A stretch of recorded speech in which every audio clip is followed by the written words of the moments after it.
ଯେଉଁଠି ବିଶ୍ୱାସ ହାରିଯାଏ ସେଇଠି ନିଜେ ଆସନ୍ତି ଦୟାର ଚାଳକ ଅନୁକୂଳ ଚନ୍ଦ୍ର। ଥରେ ଘନ ମେଘ ଓ ତୀବ୍ର ବର୍ଷା ହେଉଥିଲା। ଗାଁ ମଝିରେ ଏକ ପୁରୁଣା ଘର ଭିତରେ ଜଣେ ମା ତାଙ୍କ ଛୋଟ ପୁଅକୁ ବାହୁଡ଼ି ରଖି କାନ୍ଦୁଥିଲେ। ପିଲା 3 ଦିନ ହେଲା ଜ୍ୱରରେ ତପୁଛି, ଶରୀର ଗରମ ଏବଂ ନିଶ୍ୱାସ ନେଇପାରୁନାହିଁ। ମା କହୁଛନ୍ତି, ହେ ପ୍ରଭୁ, ମୋ ପୁଅକୁ ବଞ୍ଚାନ୍ତୁ। ଆଉ କିଏ ନାହିଁ ଯିଏ ଆମକୁ ସାହାଯ୍ୟ କରିପାରିବ। ସମୟ ଥିଲା ମଧ୍ୟରାତ୍ରି।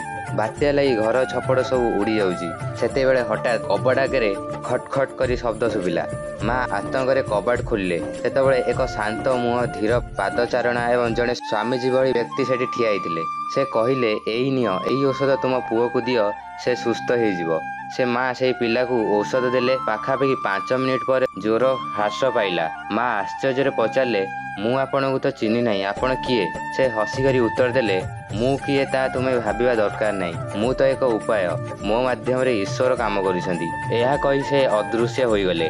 ମା କବାଟ ବାହାରେ ଦେଖିଲେ ଗୋଟେ ଫଟୋଟେ ରହିଛି ଏବଂ ସେଇ ଫଟୋରେ ଲେଖା ହେଇଛି ଅନୁକୂଳ ଚନ୍ଦ୍ର, ବିଶ୍ୱାସର ପରିଚୟ। ଶିକ୍ଷା, ଯେଉଁଠି ଭଲ ପାଇବା ଏବଂ ଶୁଦ୍ଧ ହୃଦୟ ରହିଥାଏ ସେଠି ଦେଉଳ ଲାଗିଯାଏ ନାହିଁ, ବରଂ ଦୟା ନିଜେ ଆସିଯାଏ।